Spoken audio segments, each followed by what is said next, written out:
Sir हम page number 87 पे थे।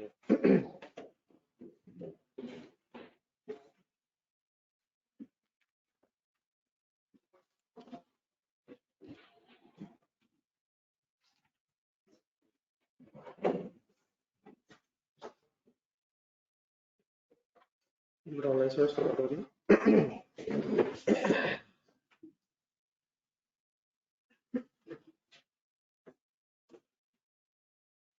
ये सर एक क्वेश्चन सॉर्ट करने का था, शुरू किए। क्या समझ आया? करना क्या था?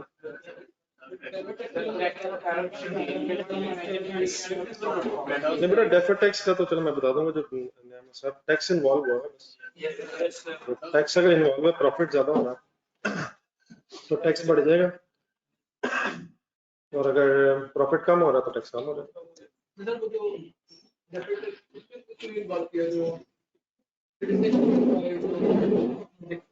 उसमें मेरा ख्याल लिखा हुआ था इग्नोर टैक्स, फखर किया आपने। जब फखर वाला किया तो उसमें लिखा हुआ था इग्नोर टैक्स।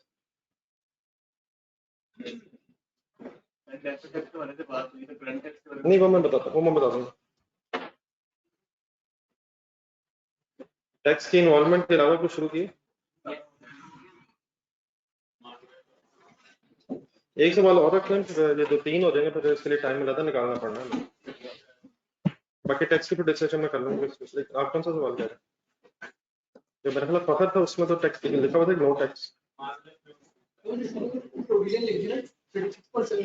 नहीं वो तो मैं फिगर बता देता हूँ। मैं कह रहा हूँ जो टैक्स इन्वॉल्व है, फखर में देखिए जो कल कर रहे थे उसमें तो नो टैक्स लिखा हुआ। नहीं फखर में नो टैक्स लिखा हुआ था। फखर का page number sir page number बताइएगा फखर यार।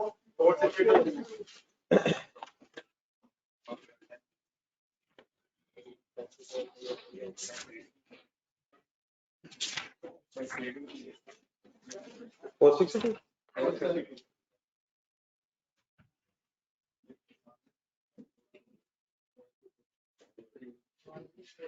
चलो हमारा टैक्स रेट नहीं है, नहीं मतलब प्रॉफिट चेंज हुआ तो टैक्स में इफेक्ट आना चाहिए। चाहे चेंजेस इन इक्विटी मांगी हुई है, अगर प्रॉफिट्स में चेंज आ रहा है हाँ वो ठीक है ना, लेकिन मार्वलस में मेरा ख्याल है जगह टैक्स। मेरा एक मिनट दिखाइएगा जरा वॉल्यूम।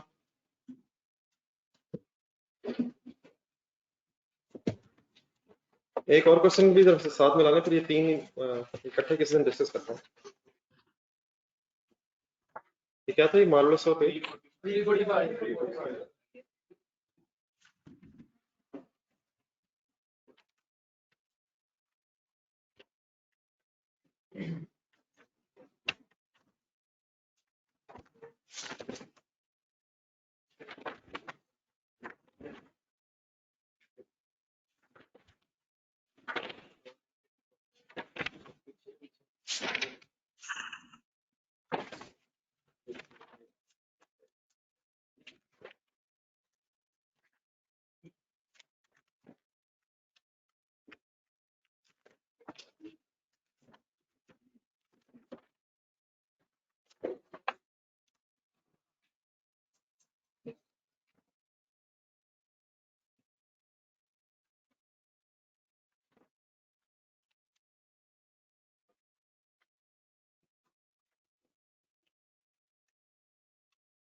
पेज नंबर 357 है वॉल्यूम 1 पे। इसके लिए भी इस तरह कीजिएगा, पहले ट्राइंगल एक रिवर्स वर्किंग होती है, बल्कि ट्राइंगल के साथ नाम याद हो गया ट्राइंगल क्वेश्चन नंबर 10 और एक था वो दुआ। इनमें कुछ रिवर्स वर्किंग आई थी कि अगर डेप्रिसिएशन हो क्यूमुलेटेड निकाल के रिवर्स होता रहता।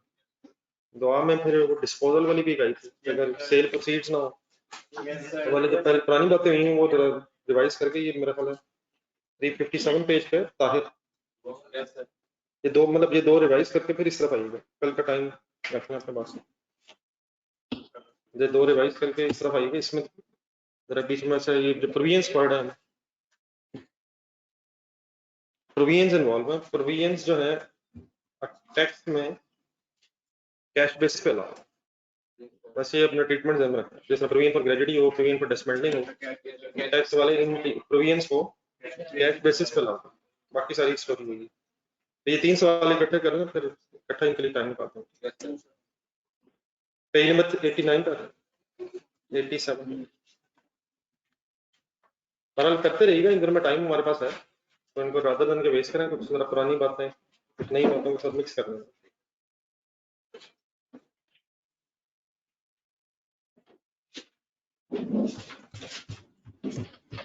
ये हम लोग फ्यूचर ऑपरेटिंग लॉसेस तक पहुंचे थे, एक नजर वाइज करेंगे onerous contract future operating losses. Speed up होने से हम लोग के स्टैंडर्ड्स कहाँ तक पहुंचे हैं यार?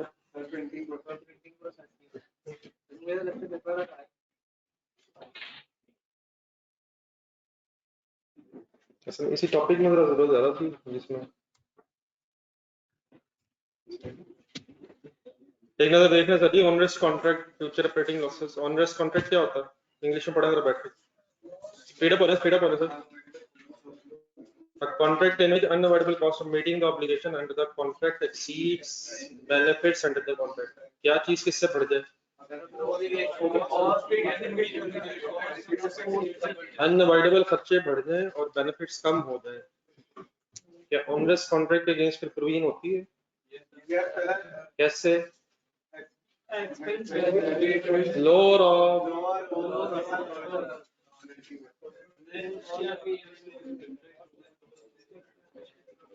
ऑनरेस कॉन्ट्रैक्ट और फ्यूचर ऑपरेटिंग लॉसेस में क्या डिफरेंस है? ऑनरेस कॉन्ट्रैक्ट में कौन सी ऐसी चीज है जो ऑपरेटिंग लॉसेस में नहीं है, जिसकी वजह से उसकी प्रोविजन?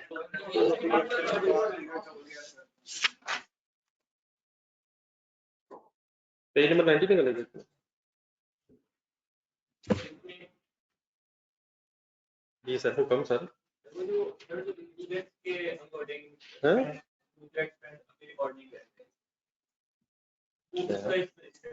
हाँ, थोड़ा सा एक्सप्लेन करते हैं क्या करना है।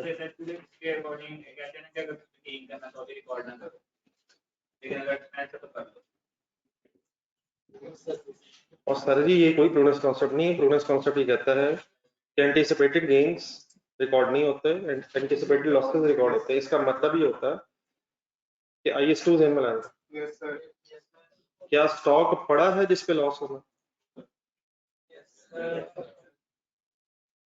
तो स्टॉक तो मौजूद है ना जिसकी वजह से लॉस होगा, और अगर स्टॉक अभी खरीदना है और लॉस हो जाएगा, आप चीजें बेच चुके हैं, आपका रिसीवेबल आ रहा है और अब डाउट है कि ये शायद ना मिले, क्या ये हो रहा है कि सेल करूंगा शायद पैसे नहीं मिलेंगे?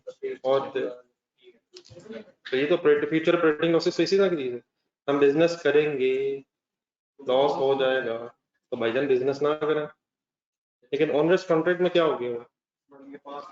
अब आप बिजनेस करने की कोशिश करें या ना करें, आपको किसी ना किसी तरह जान छुड़ानी है, या पेनल्टी दे के या काम करें। तो ठीक है आप काम ना करें, लेकिन पेनल्टी तो देनी पड़ेगी। तो उसमें क्या चीज है जो यहाँ मिसिंग है?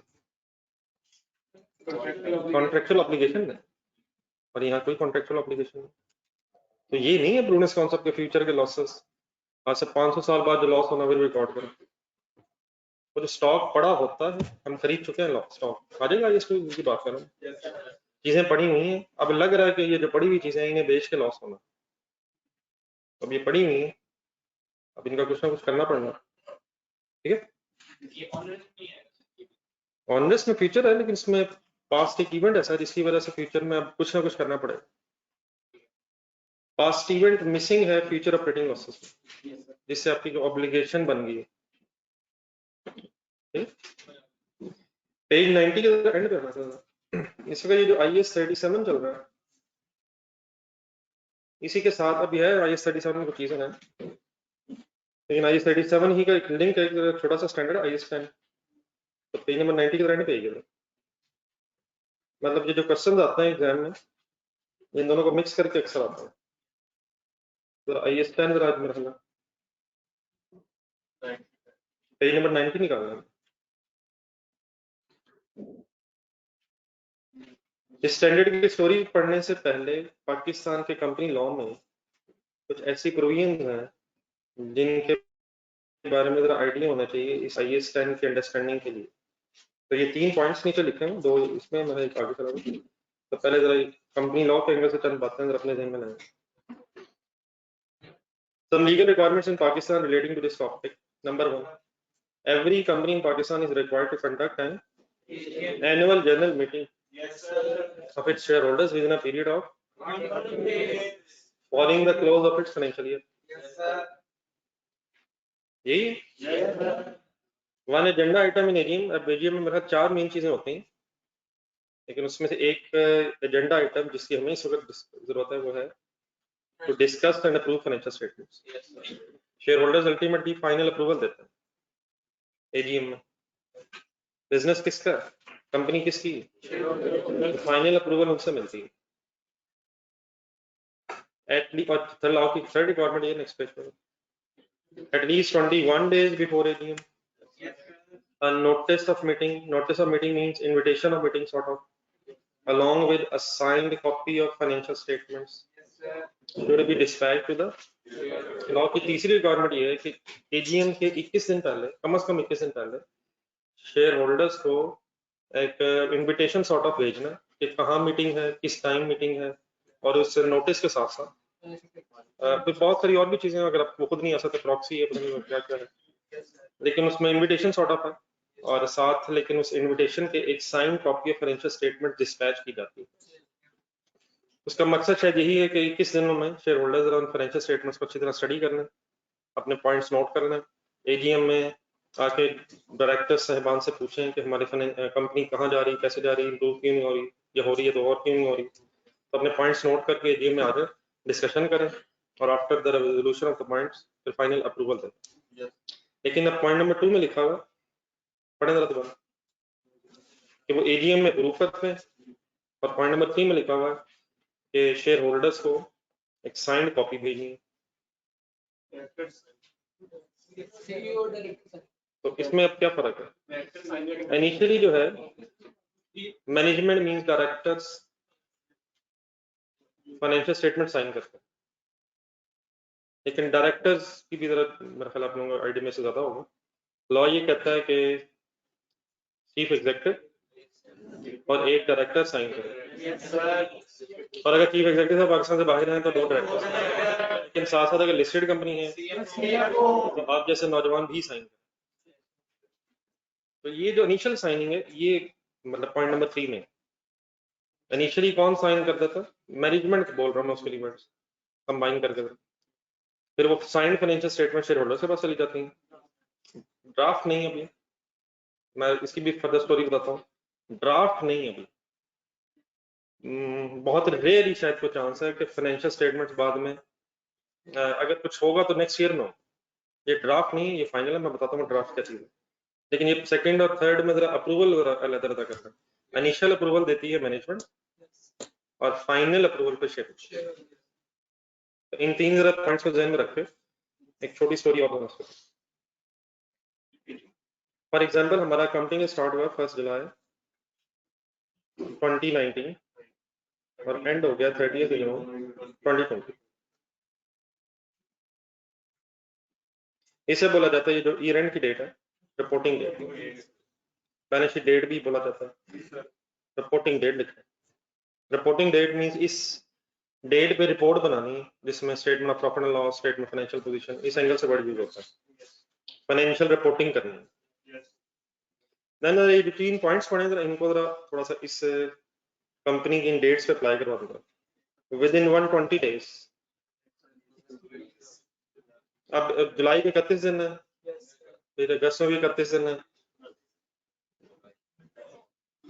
29 कहाँ से बीच में आ गई, सितंबर के 30 दिन है, अक्टूबर में 31 दिन, तो ये 4 महीने नहीं 120 डेज है। तो ये 28 अक्टूबर तकरीबन शायद आखिरी लिमिट बनती है। लेकिन क्या इससे पहले मीटिंग नहीं हो सकती? ये मैक्सिमम लिमिट है, मैक्सिमम टाइम पीरियड, इससे पहले मीटिंग हो सकती है। तो लेट्स अज्यूम कि हम जिस कंपनी की बात कर रहे हैं उसने 25 अक्टूबर एजीएम की डेट डिसाइड की।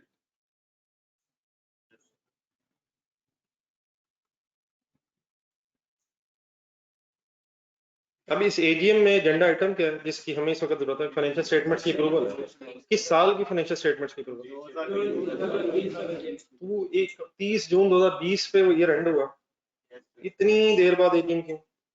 अगले दिन एजीएम हो जाए। हाँ जी, फाइनेंशियल स्टेटमेंट्स अजीब ईयर एंड पे कंप्लीट नहीं हो जाती। यकीन 30 जून पे शायद अकाउंटिंग एंट्रीज तो इस साल की कंप्लीट करने हम जनरल वगैरह में, लेकिन चंद एक आसान आसान एग्जांपल्स ही कम से कम ध्यान में लाएं।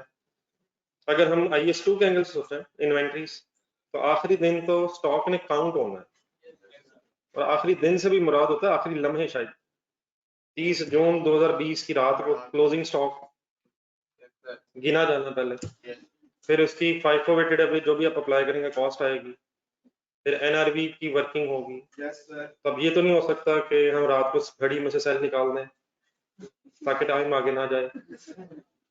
टाइम तो गुजर जाना, आखिरी लम्हे तो स्टॉक गिना जाना है। तो मीन्स से नेक्स्ट अकाउंटिंग ईयर की ही कुछ किसी डेट पे अगली तारीख चले आ जाए, वहां जाके ये कॉस्ट कैलकुलेट हो रही होगी, NRV की वर्किंग हो रही होंगी, जितनी आइटम्स उन सब की अलग अलग एस्टिमेटेड सेलिंग प्राइसेस। ठीक है, तो इसी में टाइम काफी लग जाएगा। फिर आ जाए IS16 डेप्रिसिएशन एडजस्टमेंट्स, अगर रिवैल्यूएशन हुई है, रिवैल्यूएशन एंट्रीज उसके डिस्क्लोजर्स। फिर IS12 में मिला प्रॉफिट आएगा तो करंट टैक्स की वर्किंग होगी, फिर डेफर्ड टैक्स की वर्किंग होगी। ठीक है, फिर उसके बाद डेटर्स, आसान सी बात, कितने पे डाउट है नहीं है, अलाउंस बनाना नहीं बनाना। फिर प्रोविजंस आपका आजकल सोच रहे हैं, तो प्रोविजंस को रीमैयर करना। तो किस साल के काम है जो किस साल में ही हो रहे होंगे, दैट ये जून 2020 वाले काम कुछ नेक्स्ट अकाउंटिंग पीरियड में। फिर सेकेंडरी कंपनीज के लिए ये भी कंपल्सरी है कि एनुअल ऑडिट होना, हर कंपनी के लिए रिक्वायर्ड है फाइनेंशियल स्टेटमेंट्स का ऑडिट होना। अब ऑडिट तभी हो सकेगा जब फाइनेंशियल स्टेटमेंट्स पहले मैनेजमेंट किसी हद तक फाइनल करे, उसे बोलते हैं ड्राफ्ट। फिर ऑडिटर आके उसे वेरीफाई करता है। अब ऑडिटर भी अगर किसी नॉर्मल स्केल ऑफ बिजनेस या कंपनी की हम बात करें तो 1 महीना तो आराम से ऑडिटर मिनिमम लगाता है। पूरे साल की ट्रांजेक्शन्स में चाहे सैंपल बेसिस पे भी करनी है, लेकिन ऑडिट टीम डेफिनेटली इतने लोग नहीं होते जितने अकाउंट्स डिपार्टमेंट के अपने बंदे होंगे। तो उन्होंने भी फिर अगर फॉर एग्जांपल आपके बिजनेस की ब्रांचेस हैं, फिर अगर किसी बड़े बैंक की आप बात करें, फॉर एग्जांपल HBL वगैरह जो है, इसके पूरे पाकिस्तान में कितनी ब्रांचेस हैं, खैर वो ब्रांचेस भी फिर सैंपल बेसिस पे होती हैं, तो मीन्स उसे ऑडिटर भी अपना टाइम लगाएगा। फिर ऑडिटर्स की अपनी एडजस्टमेंट्स भी हो सकती हैं सजेस्टेड, और हो सकता है आप उनसे एग्री करते हैं तो आप वो एडजस्टमेंट्स भी कर रहे होंगे। हाँ, अगर आप एग्री नहीं करते और वो इंसिस्ट कर रहे हैं तो फिर आप जैसे नौजवान ऑडिट रिपोर्ट्स क्वालिफाई कर देते हैं। ये भी नहीं पता, तो आप जैसे नौजवान फिर पीछे नहीं हटते असूल से। ठीक है, लेकिन फाइनेंशियल स्टेटमेंट्स किसके कंट्रोल में? आप ऑडिटर फाइनेंशियल स्टेटमेंट बदल नहीं सकते, ये मैनेजमेंट ने एंट्रीज करनी है नहीं करनी। अब उन्होंने अगर कुछ आपकी मर्जी की एंट्रीज कर दी हैं और कुछ नहीं की, और आप समझते हैं कि एंट्रीज भी जरूरी नहीं, तो उसके फिर आप अपनी रिपोर्ट में मेंशन करेंगे, तो मींस ऑडिटर को भी टाइम लगना। ठीक है, तो ये सारे प्रोसीजर में टाइम लग जाता है, इसीलिए फिर लॉ में ये 120 डेज की एक लिमिट बताई। ठीक है, यहाँ तक समझ गया मेरी बात? लेकिन अब वो third point second point at least 21 कौन सा थर्ड पॉइंट, सॉरी। अब जरा फॉर एग्जांपल अगर 25 तारीख हमने एजीएम की रखी है, तो ये भी कम से कम है शायद एटलीस्ट 21 डेज। लेट्स नेम 4 अक्टूबर पे आपने नोटिस इशू किए, लेकिन अब नोटिस के साथ क्या इशू करना, नोटिस के साथ क्या भेजना, फाइनेंशियल स्टेटमेंट से भेजना। अब साइंड बाय, अब ये साइंड वाली जो बात है ये भी अब 4 तारीख को तो आपने डिस्पैच करनी है, तो प्रैक्टिकली स्पीकिंग 2 से 3 दिन तो मिनिमम तो प्रिंटिंग में भी लगता है।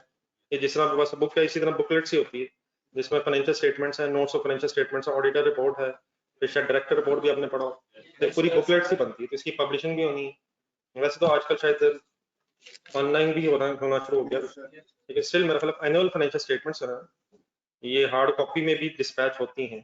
वो जो क्वार्टरली फाइनेंशियल स्टेटमेंट है उसके बारे में मेरा ख्याल बात सिर्फ वेबसाइट पे बस है बाकी, लेकिन ये वाली तो मीन्स उसे सपोज 3 के दिन हम वैसे समझने के लिए रख लेते हैं कि प्रिंटिंग प्रोसेस में लगे, which means 1 October for example financial statements management की तरफ से फाइनल हुए और मैनेजमेंट ने साइन कर दी।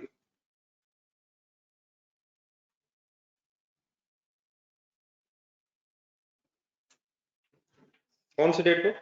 अब डेफिनेट डायरेक्टर्स किसी एक रिपोर्ट पे साइन करेंगे, एक फाइनेंशियल स्टेटमेंट कॉपी में, बाकी फिर उससे फर्दर कॉपीज पब्लिश की जाए, मतलब हर कॉपी पे वो इंडिविजुअली साइन नहीं कर रहे होंगे, फिर साइंड कॉपी से फर्दर कॉपीज बन रही होंगी। तो let's assume for a sake of discussion कि मैनेजमेंट ने किस साल की फाइनेंशियल स्टेटमेंट्स किस डेट पे साइन कर दी, इसको बोलते हैं अप्रूवल ऑफ फाइनेंशियल स्टेटमेंट, या इसको अप्रूवल की जगह स्टैंडर्ड की तरफ बढ़ लिखो, इसे बोलते हैं date of authorization of financial statements for issue.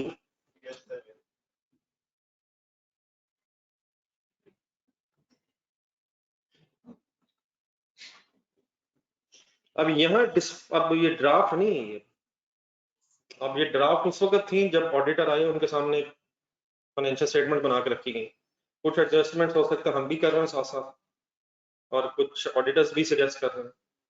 तो जब ये डायरेक्टर्स साइन कर देते हैं उस वक्त फाइनेंशियल स्टेटमेंट्स फाइनल कंसिडर होते हैं और शायद शेयर होल्डर्स अप्रूवल एक फॉर्मेलिटी होती है। वैसे भी जो डिविडेंड से रिलेटेड डिसीजन है वो आपको पता ही है, share holder has no right, तो डिग्रीज अगर वो करना भी चाहेंगे तो मेरे ख्याल में बैठा के समझा लेंगे, यार ना करो खुद आ गई, चाय चाय पिए, पानी भी मंगवा देंगे, ठंडे होकर सोचें क्या होगा। तो होता है इसी तरह, जिस तरह फॉर एग्जांपल आप नौजवान बैठे हुए हैं, शेयर होल्डर्स बैठे हुए हैं, कोई डायरेक्टर साहिबान यहाँ पर बैठे होते हैं, तो चाय शाय मंगवा ली जाती है, साथ लवाजमात आ जाते हैं, तो शेयर होल्डर्स का ध्यान इधर हो जाता है, उतनी देर में आवाजें आनी शुरू हो जाती हैं, इसमें एतराज तो नहीं, कोई इस पर नहीं आता, वो जरा बिजी होते हैं, उतनी देर में आवाज कोई नहीं आती, तो आपको पता है खामोशी में सब कुछ छुपा होता है। और बड़े हो जाएंगे तो शायद कभी ये जीएम भी अटेंड करेंगे इंशाल्लाह, लवाजमात की वजह से। आप इधर बैठे होंगे सर, सीएफओ आपने साइन किए। अब हमने ये सारी बहस क्यों की है? क्या 1 जुलाई 2020 से लेकर 1 October before the date of authorisation financial statements of the previous period हमारे कंट्रोल में है? कंट्रोल में इन द सेंस हम चाहें तो इसमें अकाउंटिंग एंट्रीज करते रहे और चाहें तो कोई डिस्क्लोज देना चाहें तो, लेकिन once the financial statements are authorised for issue और प्रिंटिंग में चली जाए, फिर उसके बाद ये कंसिडर किया जाता है कि अब ये हमारे कंट्रोल में नहीं है, अब जो भी हम अगर करना चाहते हैं वो नेक्स्ट ईयर के फाइनेंशियल स्टेटमेंट्स में करेंगे। किस टाइम से लेकर किस टाइम पीरियड का मेरा फोकस है?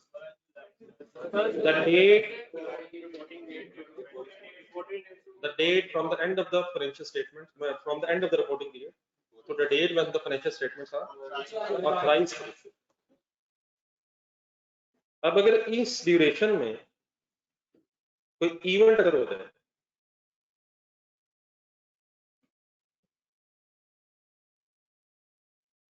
तो उस इवेंट को बोलते हैं इवेंट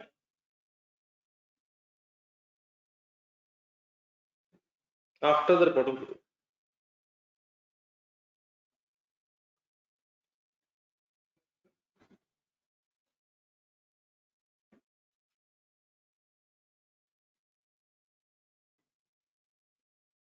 किस डेट से किस डेट तक? तो इस टाइम पीरियड में अगर कोई इवेंट हो जाए तो event after the reporting period कहलाता है। क्या इन इवेंट्स को कंसिडर करना चाहिए पिछले साल की फाइनेंशियल स्टेटमेंट? अब सोचना हम नहीं, अब ये हमने सोचना, और जो आपके जहन में बात आ गई है उसको सोचने के लिए हम IAS 10 का सहारा लें। हमारी स्टैंडर्ड की हेडिंग क्या है? अब आने पेज नंबर 90 पे।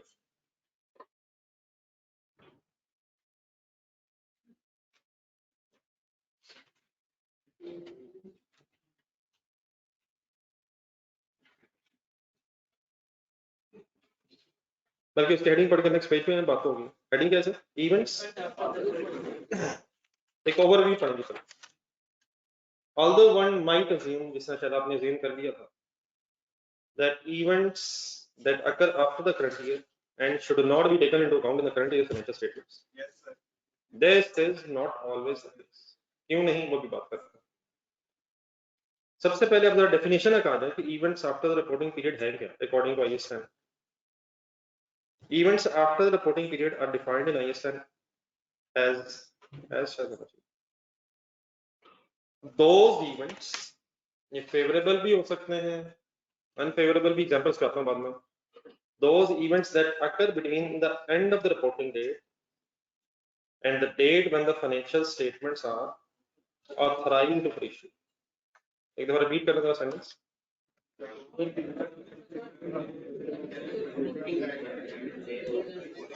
अब यहाँ ऑथराइज फॉर इशू जो है, यहाँ पे authorize for issue by directors, by management.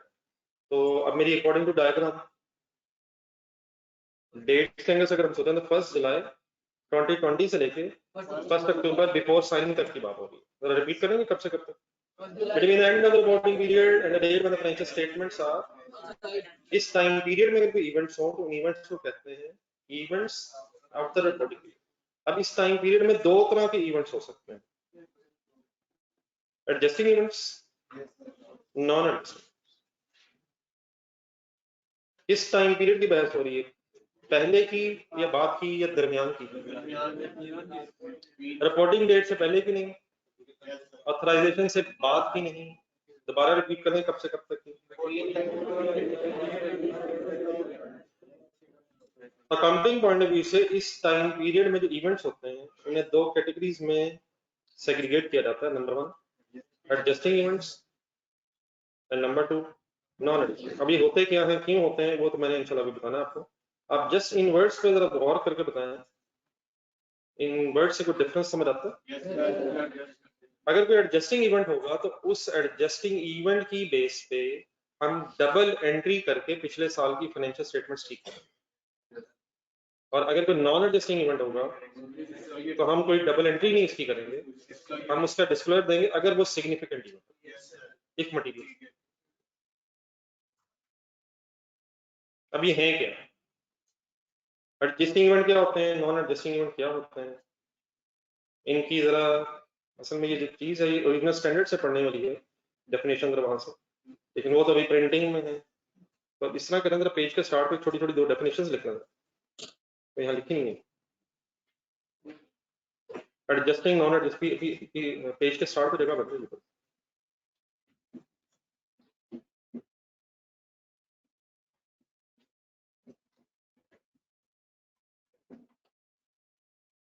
Those events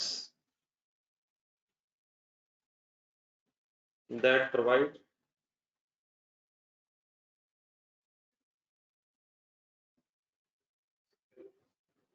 evidence of conditions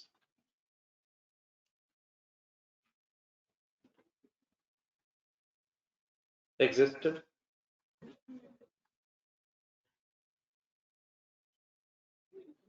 ji note करना कहाँ लिखी? अच्छा सॉरी, नहीं सॉरी, मेरे मेरे यहाँ हेडिंग देखें वहां मुझे नजर नहीं आई। चले सॉरी, पेज नंबर 92 पर।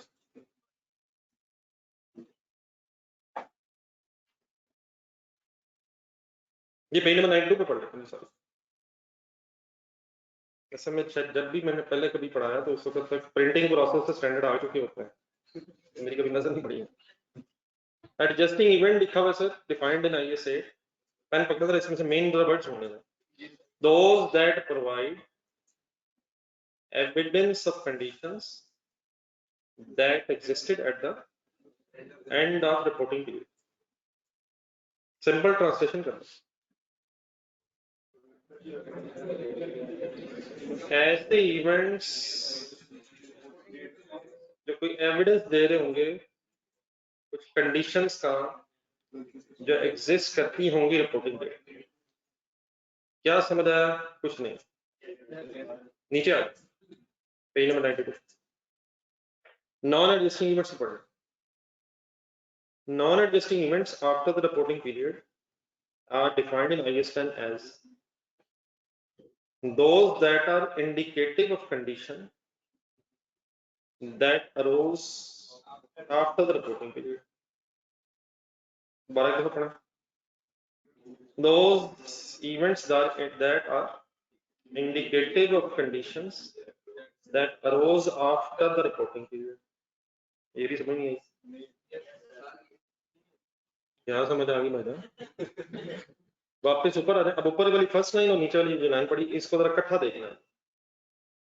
कुछ कंडीशंस की बात होगी, दोनों में कॉमन एक वर्ड है कंडीशन।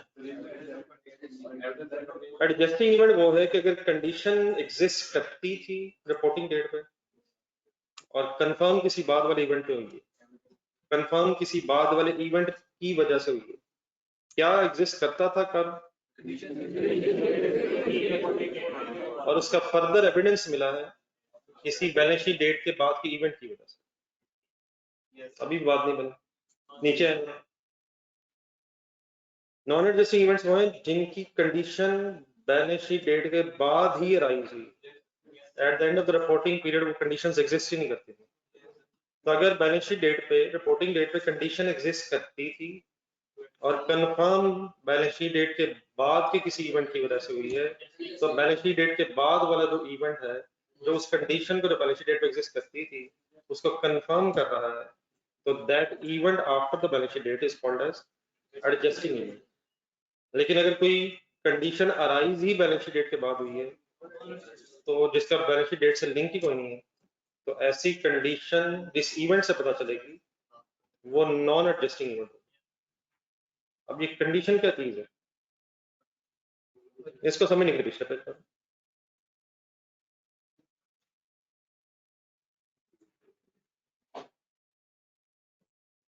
चंद एग्जांपल्स लिखेंगे। आज एग्जांपल्स जरा अगर साथ साथ जरा रखना है ताकि जरा डेफिनेशन भी पढ़ते रहना साथ। अगर कंडीशन बैलेंस डेट एग्जिस्ट करती थी और कंफर्म बैलेंस डेट के बाद हुई है तो एडजस्टिंग के वर्ड्स लिखे हुए हैं, और अगर कंडीशन बैलेंस डेट के बाद ही अराइज हुई है तो वो नॉन एडजस्टिंग ऐसे लिखा। जी नंबर एग्जांपल्स मिल गए। पेज नंबर 91 पे statement of financial position date is 30th June 14। As on reporting date, there is stock costing 75,000. On July 5th, 14, stock is damaged due to rains, because of which it is sold for rupees 5,000 on 10th July 14. Answer की बजाय दोबारा लाइनों पे गौर करें। What is the year end? अच्छा, इसमें हम discuss से करेंगे कि जो भी डिस्कशन करेंगे इसमें अज्यूम ये करेंगे कि बैलेंस शीट डेट के बाद जो भी टाइम पीरियड डिस्कस हो रहा है वो ऑथराइजेशन पहले वाला, मतलब इसमें अगर ऑथराइजेशन डेट नहीं है तो भी अज्यूम के भी ऑथराइजेशन डेट आनी है। हम किस टाइम पीरियड के अंदर ही है, between end of the reporting date and the financial statements are authorized के पीरियड के अंदर ही।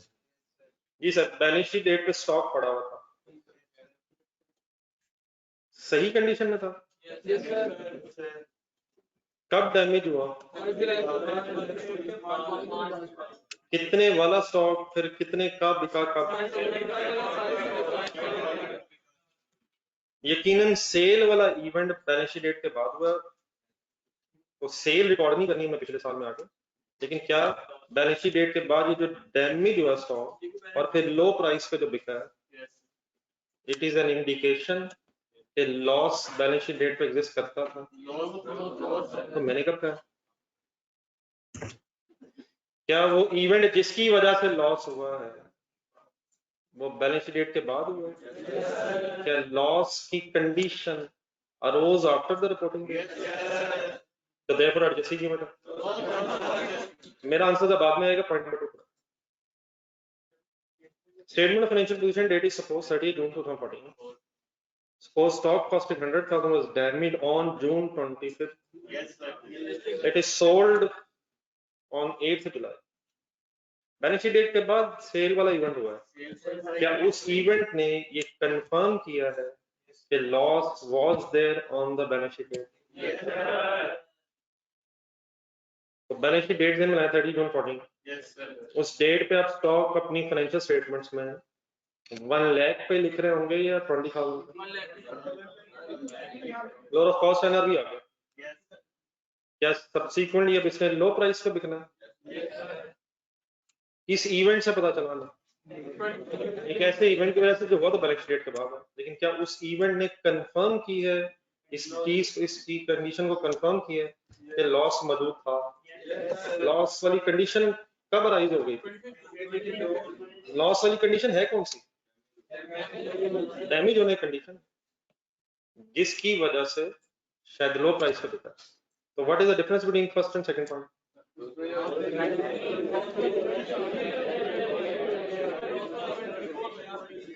Number 3, 20th June 14, factory of a customer is destroyed by fire.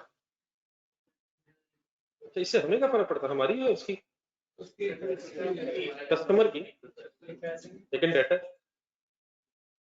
on 20 July 14, court declared the customer insolvent. Yes sir. And he is unable to pay anything against his debts. और court ने decide कर दिया है कि अब ये बंदा बेचारा कुछ भी देने की पोजीशन में नहीं है। As on reporting date, 5 million was receivable. क्या condition of loss balance sheet date पे एग्जिस्ट करती है? क्या वो इवेंट जिसकी वजह से वो इंसॉल्वेंट हुआ, इंसॉल्वेंसी वाला इवेंट किस दिन फाइनल हुआ? लेकिन वो इंसॉल्वेंसी किस वजह से हुई?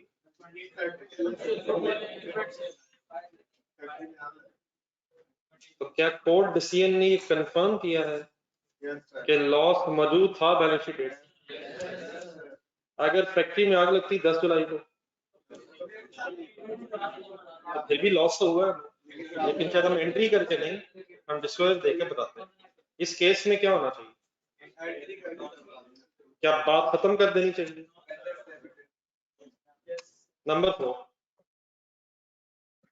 Example of discovery of fraud after the reporting period which existed at the end of reporting period. अब इसको समझने के लिए एक लाइन लिखिए, मैं छोटी सी एग्जांपल बना रहा हूं।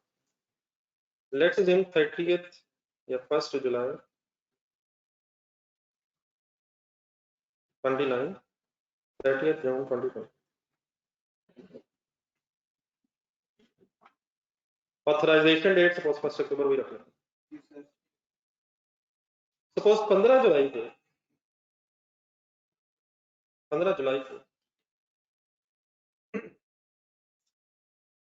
आपकी फैक्ट्री का कैशियर आपके पास आया, उसने कहा सर मैंने आपके साथ बहुत अरसे काम किया लेकिन मैं क्या करूं, मेरी कनाडा मिग्रेशन हो गई।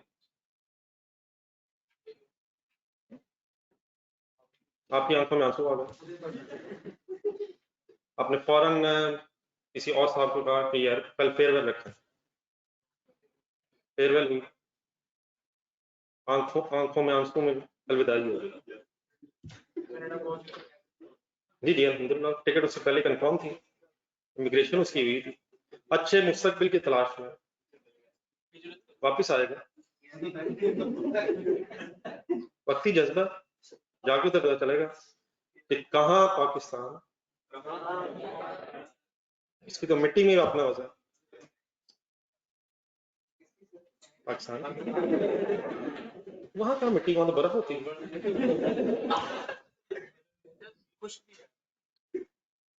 बहरहाल वक्ती जज्बा ऐसे तरह, मीडिया जरा ज्यादा देखता होगा, ऐसे जज्बाती हो गया, उसे क्या पता यहाँ वैद भी है एंड सो ऑन, इंसान ऐसे जज्बाती हो जाए। सपोज 5 दिन बाद 20 जुलाई को ऑडिट खुल गया,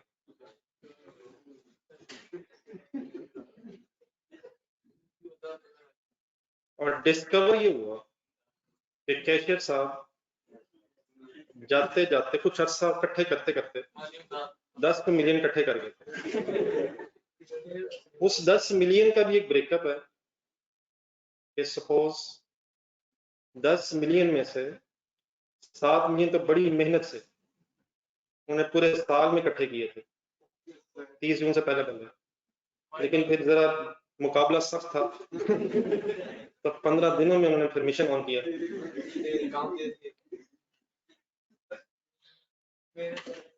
देन बाकी बातें अपनी जगह है कि अब हम कैशियर को ढूंढ पाएंगे या नहीं ढूंढ पाएंगे, इंश्योरेंस हुई थी या नहीं हुई थी, तो उसको एक सेकंड अलग डिस्कस कर देंगे। सबसे पहले बात है कि क्या शेयर होल्डर्स को इसका कुछ बताना चाहिए और फिर कैसे बताना चाहिए। सबसे पहले क्या ये event after the reporting date है? नहीं, वो बात वो एडजस्टिंग नॉन एडजस्टिंग बात की बात है। Is it an event after the reporting period occurred from, नहीं पहले तो वो है ना मेन है, क्या बैलेंस शीट डेट के बाद हुआ है, ऑथराइजेशन से पहले पहले हुआ है, डिस्कवरी तो बाद में हुई है। अब डिस्कवरी जो हो गई है ईयर एंड के बाद, इसको ब्रेक करें, क्या इसमें से कुछ हिस्सा एडजस्टिंग और कुछ नॉन एडजस्टिंग है? कितने लॉस की कंडीशन किस दिन एग्जिस्ट करती थी हमें नहीं पता था, हमें नहीं पता था। डिस्कवरी किसे कहते हैं?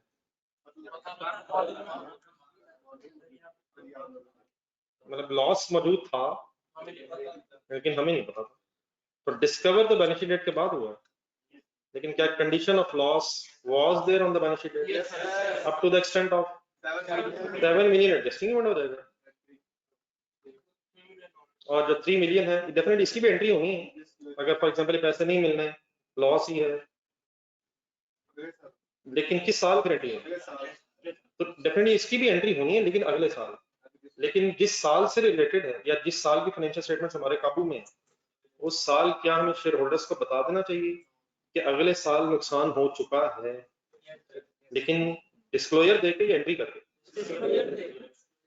तो दोनों बताने हैं हमें, लेकिन जो लॉस पिछले साल से रिलेटेड है वो शायद रिकॉर्ड कर लेना चाहिए, और जो लॉस अगले साल से रिलेटेड है एंट्री उसी साल होगी, लेकिन फाइनेंशियल स्टेटमेंट्स क्योंकि हमारे पास अभी हैं तो शायद हमें पहले बता देना चाहिए कि जो अगले साल है उसमें एक लॉस हमें नजर आएगा और हमें पहले ही पता चल चुका है।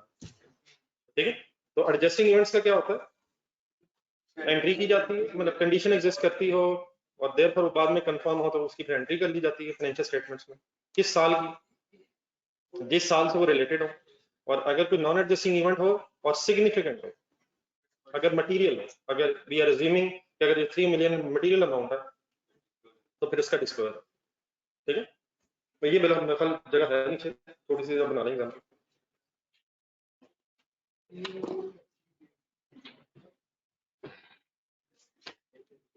आपने मुझे एक कंपैरिजन दिखाना था यार, मैं वेट कर रहा हूँ किसी भाई ने, जरा आ गया अपने बस ग्रुप में आ गया, कौन से ग्रुप में, मुझे क्या पता, मुझे वैसे दिखा रहा है। मैं भी जरा देखना चाहता हूँ जो कल एंड में बात हुई है कि कोई खास फर्क है, ये मैसेज जज्बाती हो रहा है।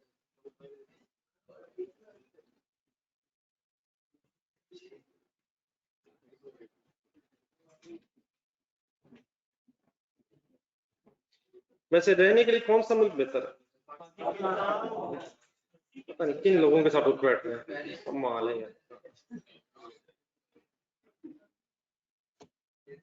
अपना विजन ब्रॉड करें सर, कमाल है, हर वक्त मिट्टी उड़ती है।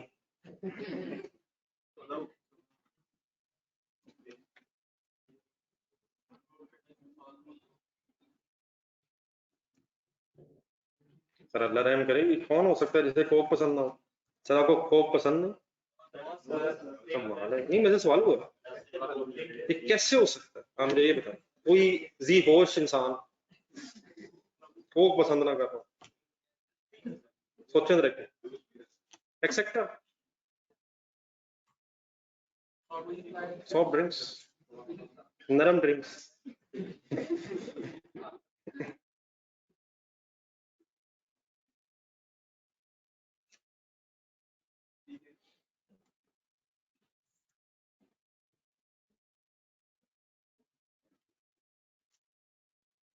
जहां मर्जी जाएं सर, याद रखें टेम्पररी। कहाँ यार, अजीब बातें हैं, परमानेंट डिफरेंस है ये, जो ऑस्ट्रेलिया में रहेगा और जो पाकिस्तान में रहता है परमानेंट डिफरेंस है, वो हमेशा के लिए कामयाब है और ये हमेशा के लिए नाकाम है। डिपेंड करता है, तो 60 साल के लिए हो सकता है काम। बैठ कंपनी ठीक करो, किन लोगों के साथ उठ बैठ रहे हो, इस उम्र में ये बातें सोचने वाली नहीं होती।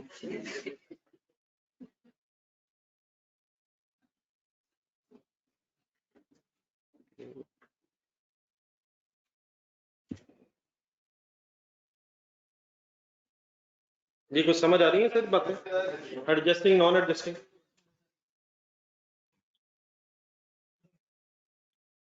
सुने सबकी सर, क्योंकि इस वक्त आप मजबूर हैं, माइक मैंने लगा लिया, लेकिन इवेल्युएशन के लिए अल्लाह ताला ने आपको जहन दिया है। एक सेकंड भी ऐसी बातों को जहन में हरगिज न रखें जिनके सुन के दिल नहीं मानता। लेकिन अगर कभी भी कोई मुश्किल बात सुने तो मुश्किल डजंट मीन्स गलत और आसान डजंट मीन्स सही। ये आपसे रहकर पिछले सेशन मैंने सीखा, ऐसे वन बातों थी। हर वो चीज गलत है जो मुश्किल है, और हर वो चीज सही है जो आसान है। अगर आप इस बात से एग्री करते होते तो आप ये कर रहे होते। अगर मेरी इस बात से आप एग्री करते तो आप बीए की क्लास में बैठे होते। बल्कि क्लास में क्यों बैठे होते, ये कोई टाइम है क्लास में बैठने? ये कोई दिन है सैटरडे? अल्लाह करे किसी दिन क्लास होती है इस हफ्ते में, लेकिन सैटरडे में तो समर वेकेशन का है, समर वेकेशन हो गई। तो आपको जिंदगी में चैलेंजेस पसंद है, यही मैं फंस गया शक्ल रखना तो आप चाहते हैं, लेकिन मैं रिकॉर्ड बनाऊंगा। अब बेफिक्र नहीं, रिकॉर्ड खत्म होने वाली। पेज नंबर 92 करने से जल्दी ये कुछ एक्स्ट्रा जो क्वेश्चन है ना, इनके लिए जरा हमें यार टाइम निकालना पड़ेगा, लेकिन बहरहाल आपको तंग भी नहीं करना, लेकिन यहाँ जरूरी हो रहेगा, मैं खुद बताऊंगा। आपने अपने जज्बात का इजहार करके मेरे लिए जरा आसानी कर दी, वरना मैं डरता रहता हूँ आपसे बात करते। पेज नंबर 92 से जल्दी से बोल दें, एडजस्टिंग इवेंट के मेन वर्ड्स हैं। इंग्लिश में, आप इंग्लिश में। Those that provide evidence of condition that existed at the end of the report. आप कुछ reasonably हजम the words? नीचे आ रहे हैं। Those that are indicative of conditions that arose after the report. अब कुछ standards के keywords जरा ज़हन में रखने की जरूरत है। यकीनन यूनियन में लिखे होते हैं, लेकिन 100% स्टैंडर्ड खोल के देखना हमेशा मतलब टाइम वेस्टिंग हो जाता है, शायद इतना टाइम नहीं होता। चलें आज जरा बात आपसे इतना खत्म करने पेज नंबर 92 पे। जी सर।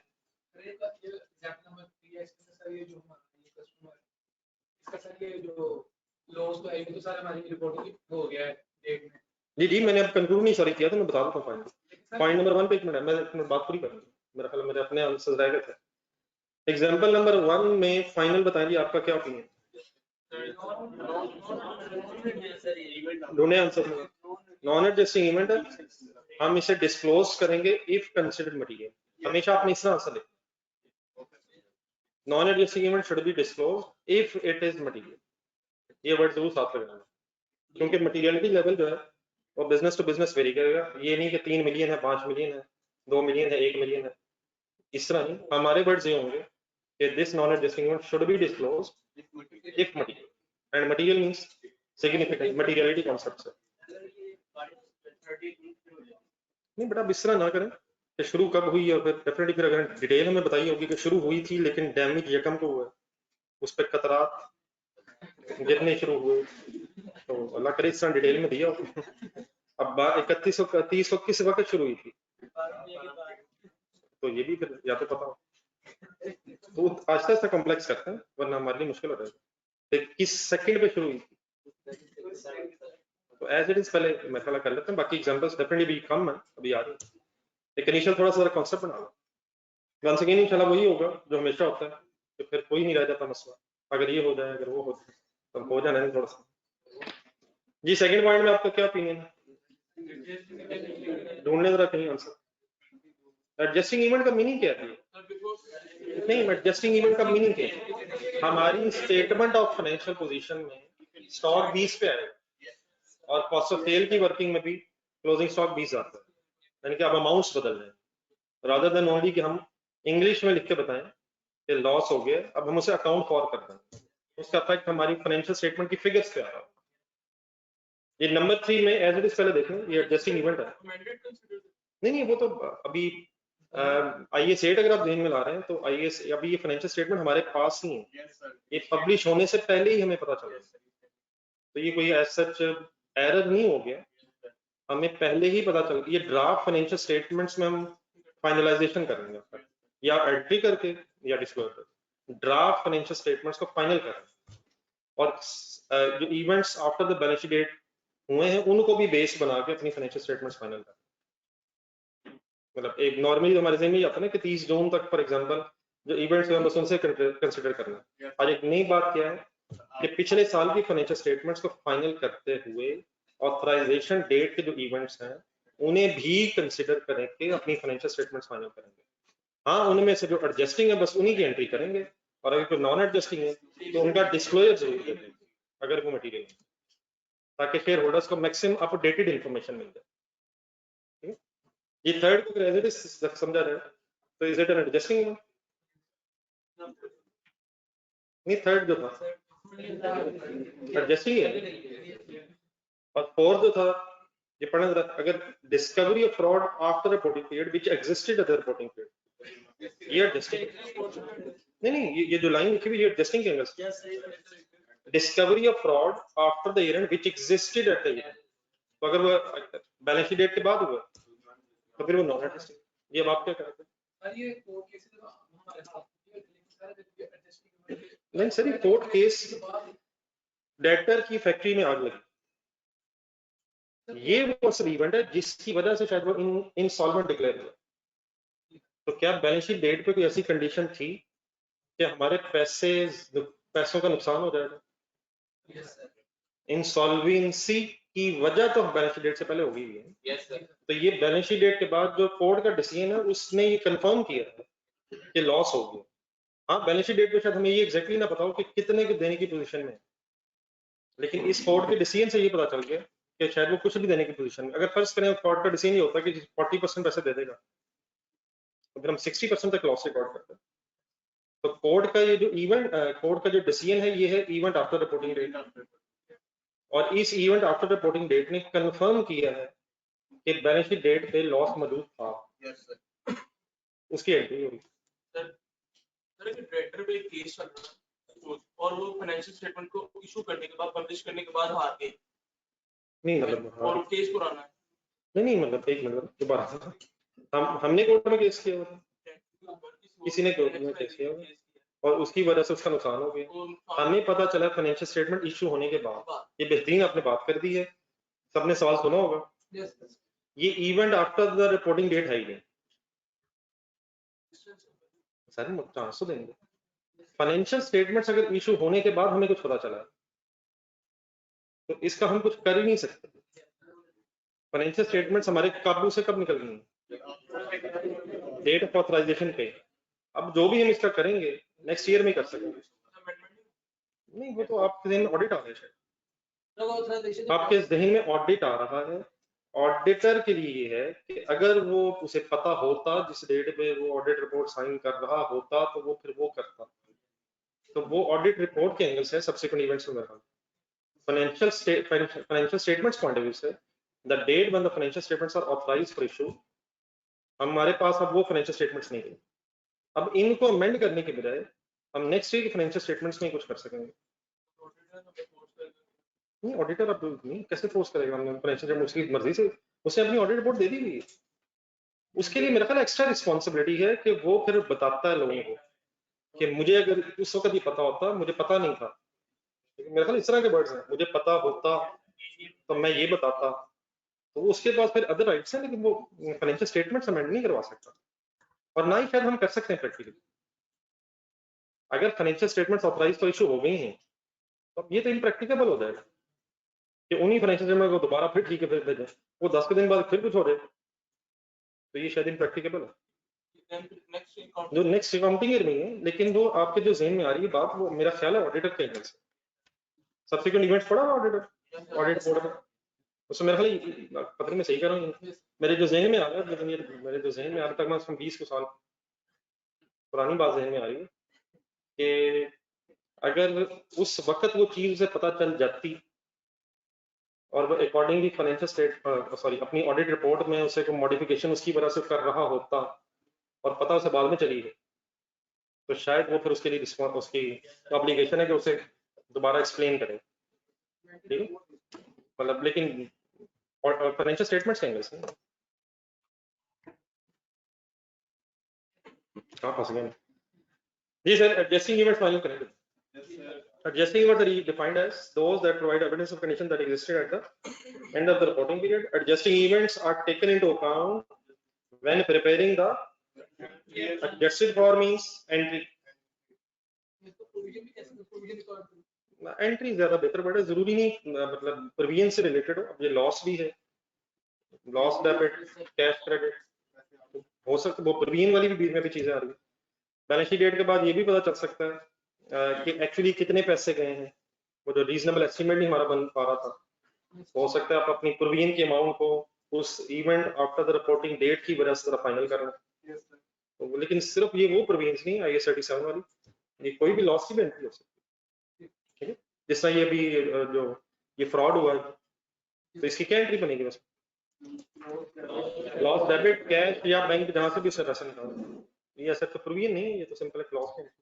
या स्टॉक जो जाया हो गया, डैमेज हो गया, वो भी स्टॉक के एंगल से। तो एंट्री सही वर्ड है मतलब, बाकी रिकॉर्ड करना, डबल एंट्री करके रिकॉर्ड करना। BRS कौन बनाता था? अकाउंटेंट ही बनाता है, तो खुद ही अकाउंटेंट था। क्या रिकंसाइलिंग आइटम को इधर से उधर करना हम अकाउंटेंट्स के लिए कोई इशू है? मुझे अकाउंटेंट के लिए इशू, आपको ये बातें समझ नहीं आती, आपको ये बातें समझ ही नहीं आती, आपके लिए इम्पॉसिबल है सोचना। ये कैसे हो सकता है कि BRS गलत बनाई जा रही है? जिसने ये सब कुछ करना हो और BRS सही बना रहा हो। हम इंटरनल ऑडिट डिपार्टमेंट बना लेंगे, क्या इंटरनल ऑडिट डिपार्टमेंट भी इंसान होंगे? क्या अकाउंटेंट्स और इंटरनल ऑडिट वाले इकट्ठे लंच भी कर सकते हैं? क्या उनकी मुलाकात किसी रेस्टोरेंट में हो सकती है? हम एक और इंटरनल ऑडिटर पर रख लेंगे, क्या वो भी एक इंसान है? हम एक्सटर्नल ऑडिटर को कहेंगे जरा अपना संबल बढ़ा कर लें, क्या वो भी इंसान है? अगर खुदा खौफी ना हो तो हमें कोई नहीं रोक सकता, और खासतौर पर हमें, मतलब मैं बोलना नहीं चाह रहा, नहीं हम इंसान नहीं, हम टू मच इंसान जो बन गए ना पाकिस्तान में। तो ठीक है, मतलब कोशिश होती है, ये भी मैंने जानबूझ के वर्ड बोला, इंटरनल ऑडिट का पता ना, इंटरनल ऑडिट भी होता है, एक्सटर्नल ऑडिट भी होता है, लेकिन बात इंसान ही है ना सारा। तो अगर खुदा कॉपी निकाल दें, मेरा ख्याल है हमें रोकना बड़ा मुश्किल है जी सर। अरे कुछ मशीन बिजनेस होगा तो फिर टाइम स्पैन 120 डेज से बढ़ा। नहीं ये मुझे अब आइडिया नहीं है, ये मुझे याद नहीं, लेकिन मेरा ख्याल इसमें नहीं, वो तो स्टैट्यूटरी मीटिंग होती है, स्टैट्यूटरी मीटिंग मेरा ख्याल होती है कि विदिन 6 मंथ समथिंग होनी है, और AGM तो शायद 120 डेज ही है। AGM का मेरा टाइम सेम ही है, अब मुझे याद नहीं सही था ना, लेकिन AGM नहीं, वो स्टैट्यूटरी मीटिंग है, एक स्टैट्यूटरी मीटिंग शायद लेटेस्ट मुझे याद नहीं। तो वो लॉ जरा बाद में ऑब्जर्व करेंगे, थोड़ा सा स्टैंडर्ड। नॉन एडजस्टिंग इवेंट नीचे एक एग्जांपल है, ये अपने इंडिविजुअली पढ़नी है, ये डेटास वाली ये मैंने बात कर ली है। नॉन एडजस्टिंग इवेंट्स क्या है सर?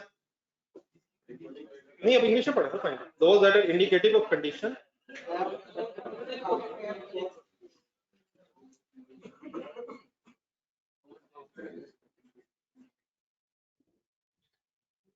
नहीं बेटा, प्रीवियस ईयर की रिवाइज वाली बात कभी भी नहीं है। प्रीवियस ईयर में मैक्सिमम IAS 8 ज़हन में लाया जरा, अगर हमें अगले साल पता चलेगा कि कुछ गलतियां हुई हैं पिछले साल में, और वो पिछले साल की गलतियां हैं, एरर्स हैं, तो वो फिर हम उसी साल में पिछले साल की रीस्टेट करेंगे। पिछले सालों की फाइनेंशियल स्टेटमेंट शेयर होल्डर से मंगवा के दोबारा उन्हें पिछले सालों की भेजने का कोई कॉन्सेप्ट नहीं। डिस्क्लोजर भी मतलब करंट ईयर की फाइनेंशियल स्टेटमेंट्स को इस तरह से अमेंड करेंगे कि कंपैरेटिव रीस्टेट करते हैं। तो क्या कंपैरेटिव रीस्टेट करने का मतलब होता है कि हम पिछले साल की फाइनेंशियल स्टेटमेंट्स मंगवा के दोबारा सही करके भेज रहे हैं? वो नहीं हो सकता। हम जिस साल में होंगे उस साल अगर हमें पता चला है पिछले सालों में गलती है, तो उसी साल में पिछले सालों की फिगर्स रीस्टेट करके डिस्क्लोज देते हैं। ये है IAS 8। तो पिछले सालों की फाइनेंशियल स्टेटमेंट मंगवा के दोबारा पब्लिश करने का कोई कॉन्सेप्ट ही नहीं। ठीक है, प्लीज क्लियर हो गया?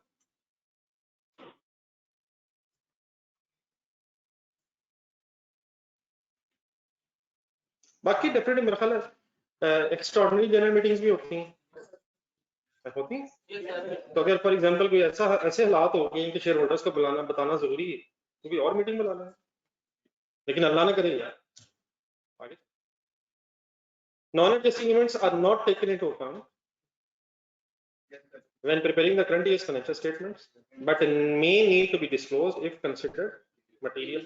If the event gives information about a condition that only developed after the event, then this event has obviously no connection with the financial statements that are being finalized. If, however, the event is so material that non-disclosure would thereof affect the user's understanding of financial statement, then although the event is non-adjusting, disclosure may be appropriate. Nana, please. Next page. Next page की भी example ये वही है, ये kindly जरा individually एक नजर पड़नी चाहिए। मेरे साथ डिविडेंड पे आ जरा। डिविडेंड्स की बचपन से लेके आज तक बहुत बहस होती रही है। कभी वर्ड सुना आपने डिविडेंड? वैसे ही इत्तेफाक से इससे पहले करिए नेक्स्ट पैराग्राफ पढ़ें जरा। डिविडेंड्स के एंगल से एक दो बातें जरा वैसे ही रिवाइज करने में सारा। अगर डिविडेंड बैलेंस शीट डेट के बाद डिक्लेयर हुआ तो क्या उसके यहाँ डिस्क्लोजर होता है या उसकी एंट्री होती है?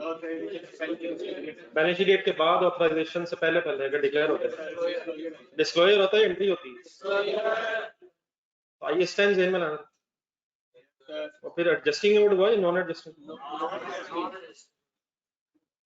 क्या पिछले साल वाला डिविडेंड अगर अगले साल डिक्लेयर हुआ है तो हम उसकी एंट्री करते हैं या डिस्क्लोजर देते हैं? अगर हम डिस्क्लोजर देते हैं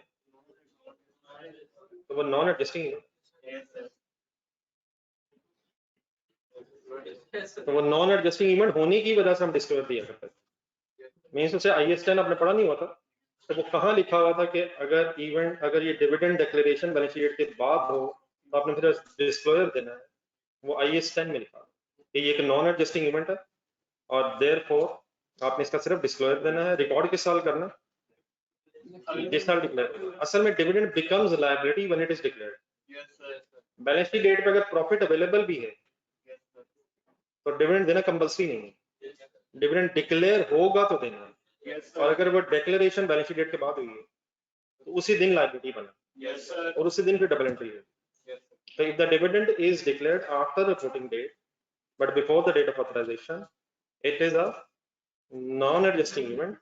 Therefore, it should only be disclosed. Dividend तो इसकी तो कंडीशन पहले से नहीं सर, यही तो मैंने जानबूझ कर भी बताया आपको। इस चीज की क्या चीज इसकी कंडीशन है कि डिविडेंड देना? नहीं सर ना, खरबों रुपए प्रॉफिट हो जाए और मैनेजमेंट कहीं इस साल डिविडेंड नहीं देना तो ये उनकी चॉइस है। क्या डिविडेंड हर साल देना कंपल्सरी है? क्या प्रॉफिट्स हो रहे हैं तो डिविडेंड देना जरूरी है? डिक्लेयर होगा तो फिर नहीं देंगे तो प्लेंटी भी है। हो सकता है आपस में डिसाइड हो जाए इस साल रहने दें, प्रॉफिट्स रिटेन कर लेते हैं, एक्सपेंशन में इस्तेमाल कर लेते हैं। तो प्रॉफिट्स होने का हरगिज मतलब नहीं है कि डिविडेंड देना। हाँ, अगर डिविडेंड डिक्लेयर कर दिया जाए आखिरी दिन तो क्या फिर रिकॉर्ड होगा? तो लायबिलिटी बन जाए। लेकिन अगर डिक्लेयर हुआ नेक्स्ट ईयर डेफिनेटली प्रॉफिट्स की बेस पे डिसाइड होगा, लेकिन ये भी तो डिसाइड हो सकता है कि डिविडेंड नहीं देना और मैनेजमेंट को नहीं रोका जा सकता। ये उन्हीं का फाइनल डिसीजन, उन्हीं का डिसीजन है कि देना या नहीं देना। और अगर वो डिसाइड करते हैं कि प्रॉफिट्स के बावजूद नहीं देना तो नहीं देना, मीन्स कोई लायबिलिटी नहीं है। तो डिक्लेयर होने पे लायबिलिटी बनती है और अगर डिक्लेयर हुआ ही बैलेंस शीट डेट के बाद है तो फिर उस दिन लायबिलिटी रिकॉर्ड होगी। हाँ, अगर रिलेट पिछले साल से करता है तो डिस्क्लोजर दे देना चाहिए ताकि शेयर होल्डर्स को तसल्ली हो जाए कि आ रहा है डिविडेंड। ठीक है, पढ़ी कर dividends relating to the period under review that are declared during the post reporting date period must not be recognized since they do not meet the criteria of present obligation. Balance sheet date पे कोई present obligation नहीं, profit होने से dividend की कोई obligation नहीं बनती, declare करने से ऑब्लिगेशन बनती। They do not reflect a present obligation because the obligating event is the declaration, and where this declaration doesn't occur before the event, it is not a past event. These must therefore be disclosed in the, हाँ एक interim dividend होता है, अगर वो interim dividend भी balance sheet के बाद declare हो, हमें पता चल जाए, तो वो भी रिकॉर्ड नहीं होगा। हाँ हमने कुछ assumptions ली हुई हैं कि अगर हमें ना पता चले तो normally interim dividend during the year he declare हुआ होगा और देयरफॉर हम इसकी एंट्री कर लेते हैं। लेकिन अगर हमें पता चल जाए कि इंटरम डिविडेंड भी किसी वजह से बैलेंस शीट के बाद है, तो डिविडेंड डिक्लेरेशन से लायबिलिटी बनता, चाहे वो इंटरम हो चाहे फाइनल हो। हमें ना पता हो तो हमने assumption रखी हुई है जो नॉर्मल है पाकिस्तान में because of this AGM dates कि फाइनल बैलेंस डेट के बाद डिक्लेयर हुआ होगा और इंटरम जिस साल का है उसी साल में ही डिक्लेयर हुआ होगा। ठीक है sir? Yes, sir. Any confusion? No, sir. Then sir ये कॉन्सेप्ट आ रहा है पुराना जरा बचपन का, लेकिन अब मेरे ख्याल बचपन का पता नहीं इंट्रो एग्जाम तो हो गई है। कॉन्सेप्ट है जी गोइंग कंसर्न। कुछ लोगों ने शायद ये सुना हो, ये एग्जाम्पशन से पहले पहले शायद पढ़ लिया हो, लेकिन गोइंग कंसर्न जरा क्या चीज है, आइए जरा रिवाइज कर लेते हैं। पहले जरा एज इट इज पढ़ना जो लिखा हो। जिस तरह अकाउंटिंग में अक्रूवल कॉन्सेप्ट है, Yes, sir. और कोई एक दो बता दें। प्रूडेंस कॉन्सेप्ट है, मटेरियलिटी कॉन्सेप्ट है, मैचिंग कॉन्सेप्ट है, उसी तरह गोइंग कंसर्न कॉन्सेप्ट भी है। तो गोइंग कंसर्न कॉन्सेप्ट है क्या, चलिए ये पढ़ो।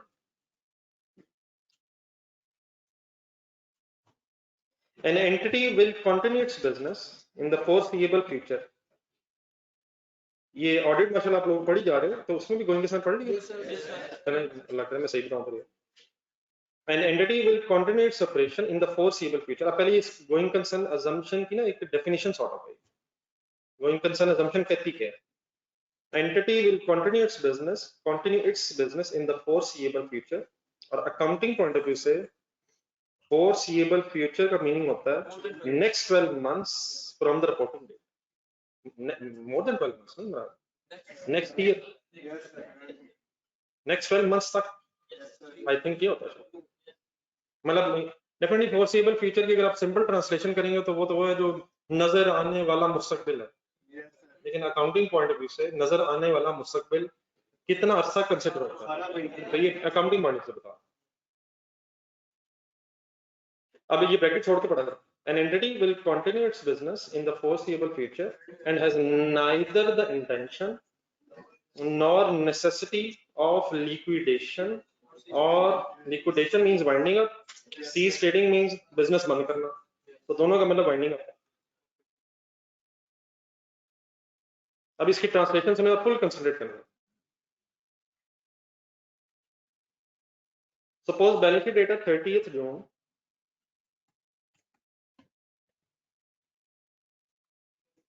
30th जून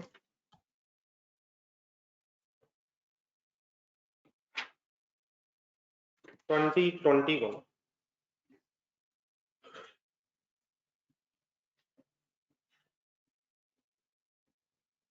हर ईयर एंड पे, हर रिपोर्टिंग डेट पे एज एन अकाउंटेंट आपकी ये ऑब्लिगेशन है कि आपने एक असेसमेंट करनी है कि क्या नेक्स्ट 12 मंथ्स मींस 30th जून 2022 तक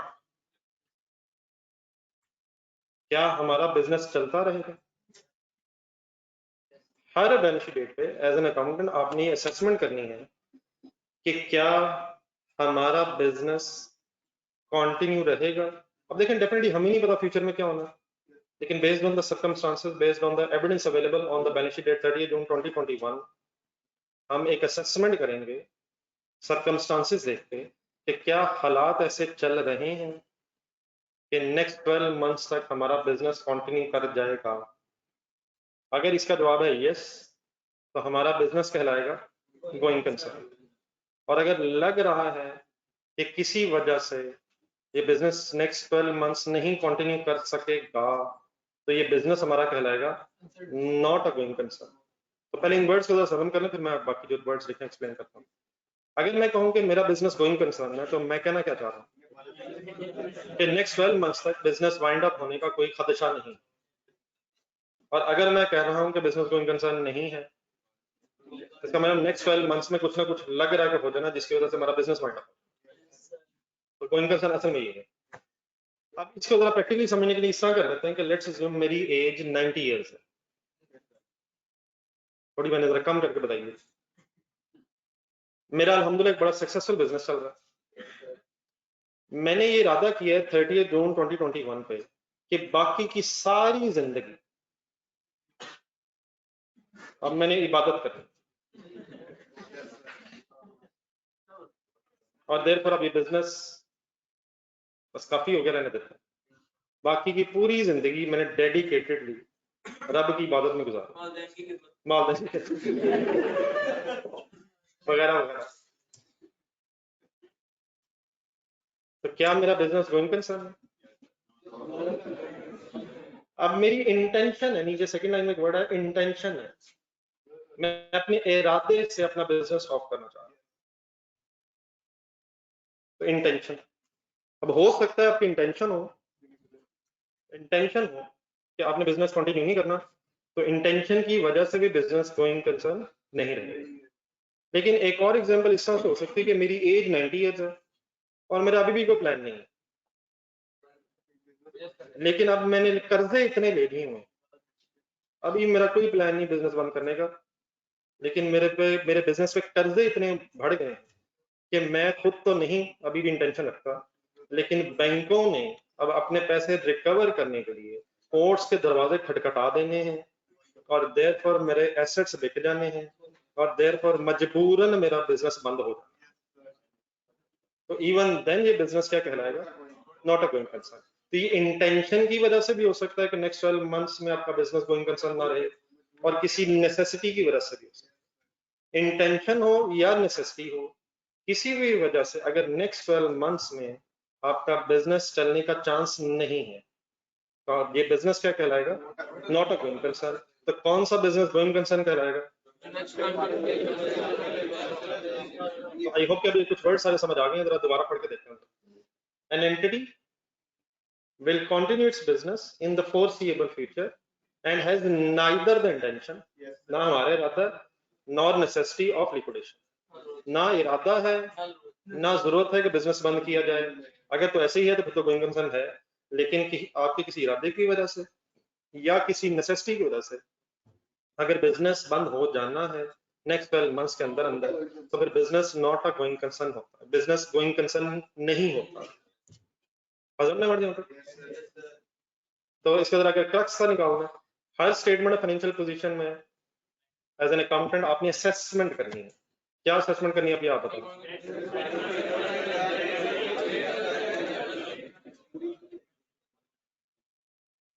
ये मैंने कोई नई बात कर दी हो?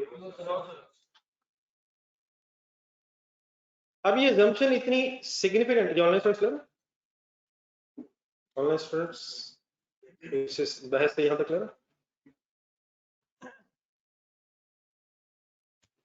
अब ये गोइंग कंसर्न assumption की वैलिडिटी इतनी इंपॉर्टेंट चीज है कि अगर गोइंग कंसर्न assumption है तो अकाउंटिंग बिल्कुल और तरीके से होती है, और अगर गोइंग कंसर्न assumption नहीं है तो अकाउंटिंग करने का तरीका ही बदल जाता है।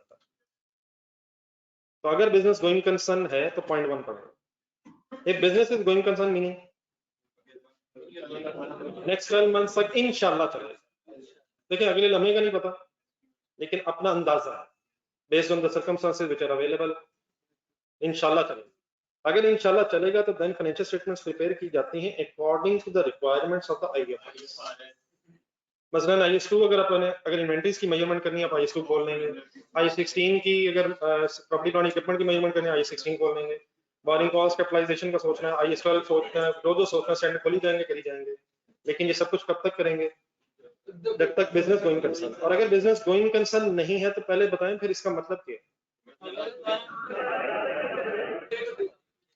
तो अगर बिजनेस वाइंड अप ही हो जाना है तो फिर स्टैंडर्ड्स खत्म, और वाइंडिंग अप पे फिर होना क्या होता है? एसेट्स बिकने हैं और लायबिलिटी सेटल होके अगर पैसे बचेंगे तो तकसीम होने हैं शेयर होल्डर्स। तो अब स्टैंडर्ड्स की एप्लीकेशन खत्म, अब सारे एसेट्स के सामने स्टेटमेंट ऑफ फाइनेंशियल पोजीशन बनाते हैं मार्केट वैल्यूज आएंगे। मसलन फॉर एग्जांपल अगर स्टॉक भी है तो स्टॉक के सामने कोई lower of cost end of story नहीं, अब market value, fair value, market value, cost model, revaluation model वाली स्टोरी खत्म। प्रॉपर्टी प्लांट इक्विपमेंट के सामने मार्केट वैल्यू। तो अगर बिजनेस गोइंग कंसर्न नहीं है तो स्टैंडर्ड्स की एप्लीकेशन के बजाय assets are measured at market value and liabilities are measured at settlement values, ताकि ये पता चले शॉर्ट होल्डर्स को कि बेच के क्या क्या मिल सकता है किस एसेट के अगेंस्ट, और उसके उस पैसों के मिलने से हम लायबिलिटीज कितनी सेटल कर सकते हैं, और क्या कुछ हमारे लिए भी बचेगा या नहीं बचेगा। तो सेकंड पॉइंट बड़ा going concern assumption is no longer valid, then financial statement shall be prepared on the basis of and settlement values for liabilities। अब मार्केट वैल्यूज किसके लिए, और लायबिलिटीज को सेटल करना, rather than according to the relevant requirements of, मतलब किसकी बजाय आप बस क्या करना।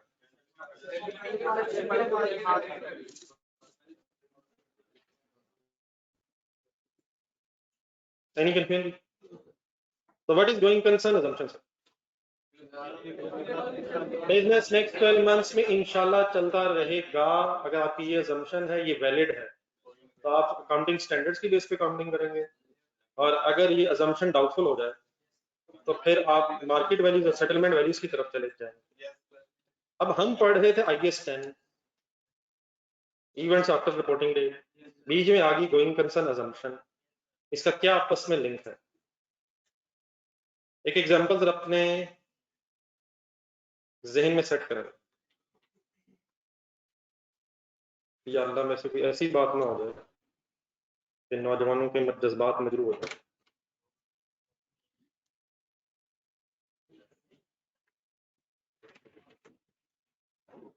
First July 2021, 30th June 2022। Let's assume KFC की फाइनेंशियल स्टेटमेंट्स की बहस हो रही। मेरा मकसद ये है कि नौजवान खुश ना रहे। बाकी एग्जांपल तो मेरी सुनने क्या होगी नहीं, और मैं सब किसकी एग्जांपल आपको समझ नहीं आती। जब भी रब जानता मेरा मोबाइल के अलावा मैंने कोई एग्जांपल देने की कोशिश की है तो सारी एग्जांपल मेरे तक वापस आई। अल्लाह करे मोबाइल की समझ आता थी।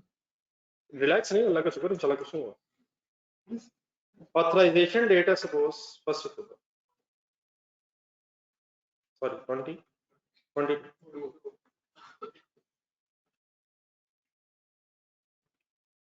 25 जुलाई 2022 गवर्नमेंट बैंड केस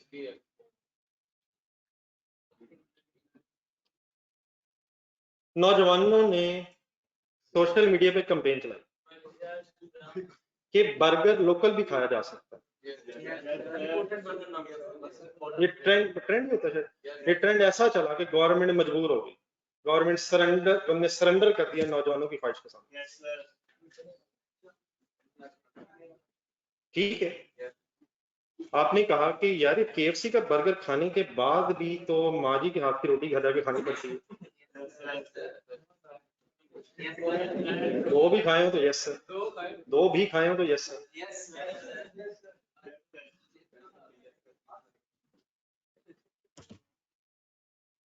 तो देर पर लोकल खा लिया करेंगे, और अगर पैसे ज्यादा हैं तो साथ माँ जी के लिए भी ले जाया करेंगे। Yes sir. माँ जी को सुना पसंद नहीं, मतलब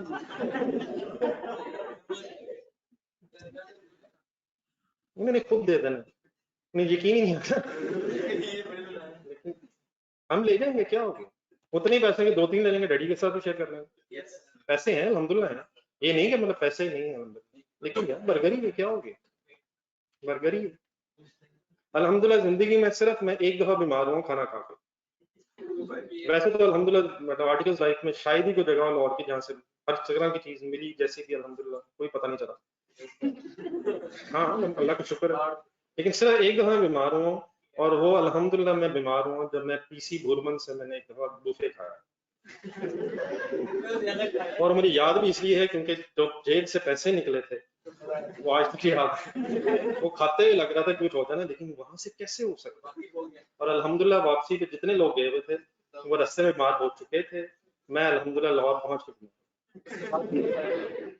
लेकिन वो मेरे मैदे में कोई प्रॉब्लम होगा, वो खाना कैसे खराब हो सकता है? मेरा मैदा कंड्यूसिव नहीं था, मुझे आदत नहीं थी उसकी। मैं नौकरी उसके बाद ही था। जी सर, आपके सर कैंडिडेट है, 2 मिनट हमारे पास। आप अपना IAS 10 का जितना नॉलेज है वो जहन में लाएं और बताएं, सोच के बताएं, एडजस्टिंग इवेंट है या नॉन एडजस्टिंग? एडजस्टिंग इवेंट है या नॉन एडजस्टिंग इवेंट है? ये ऑनलाइन स्टूडेंट से A और N से बताएं, ये देखेंगे केस कब जितना हमें इंफॉर्मेशन आपके सामने है। तब तो नहीं, जो हमारे पास इंफॉर्मेशन है बेस्ड ऑन, यहाँ तक जो हमने पढ़ा है ये नॉन एडजस्टिंग इवेंट है, और यहाँ तक हमने यही पढ़ा है कि नॉन एडजस्टिंग इवेंट का डिस्क्लोजर होता है। लेकिन अगली बात सुनो, क्या ये non adjusting event going concern assumption को अफेक्ट कर रहा है?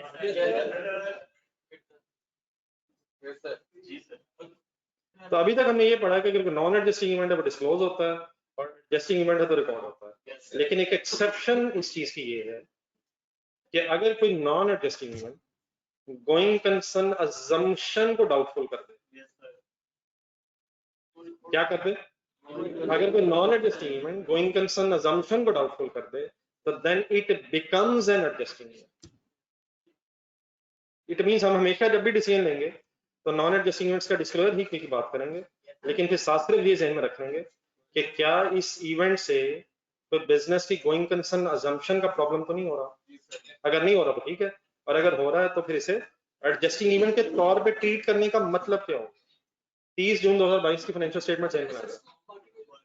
अगर हम इसे नॉन एडजस्टिंग इवेंट कंसीडर करें तो फिर फाइनेंशियल स्टेटमेंट स्टैंडर्ड की बेस पे बन रही होंगी। लेकिन अगर नॉन एडजस्टिंग इवेंट इतना सिग्निफिकेंट है कि गोइंग कंसर्न अजम्पशन ही डाउटफुल हो गई है, तो अब इस इवेंट की बेस पे फाइनेंशियल स्टेटमेंट्स में एसेट्स मार्केट वैल्यू पे और लायबिलिटीज सेटलमेंट वैल्यूज पे लिखेंगे। क्या ये कोई एडजस्टिंग इवेंट है? अगर एक non adjusting event going concern assumption affect कर दे तो इट बिकम्स एन एडजस्टिंग। नहीं समझ रहे? रिपीट करें क्या कहना है?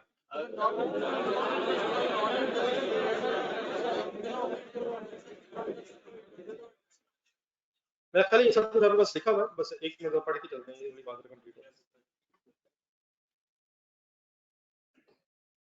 गोइंग कंसर्न अजम्पशन की जो एक सेकंड हेडिंग है पेज नंबर 93 के मिड में, a deterioration in operating results and financial position after the reporting period may indicate that the going concern assumption is no longer appropriate. दोबारा पढ़ने मैंने वही example the, after the reporting period. There are large number of circumstances that could lead to going concern problem. मैं वो भी आगे और बताता हूँ, लेकिन आप पहले यहाँ तक छोटी सी एग्जांपल जो मैंने बनाई। Suppose government banned the products manufactured by the company after the reporting date, but before the date of authorization of financial statement. It is a non-adjusting event according to the previous discussion. However, if a non-adjusting event affects the going concern assumption of the entity, then it is treated as an adjusting event. Therefore, financial statement should be prepared according to the market and settlement. This is one important exception to the normal rule that the financial statements reflect condition as at the end of the, मतलब adjusting event हम वैसे क्या किसको रहते हैं? Condition balance sheet date exist करती है, बाद में कंफर्म हुई है, और अगर कंडीशन बैलेंस शीट डेट के बाद ही कर हुई है तो वो नॉन एडजस्टिंग था। लेकिन हमारी इस डिस्कशन की एक्सेप्शन क्या है कि अगर ये कंडीशन बैलेंस शीट डेट के बाद भी हुई है लेकिन गोइंग कंसर्न अजम्पशन की प्रॉब्लम आ गई है, it becomes an adjusting event.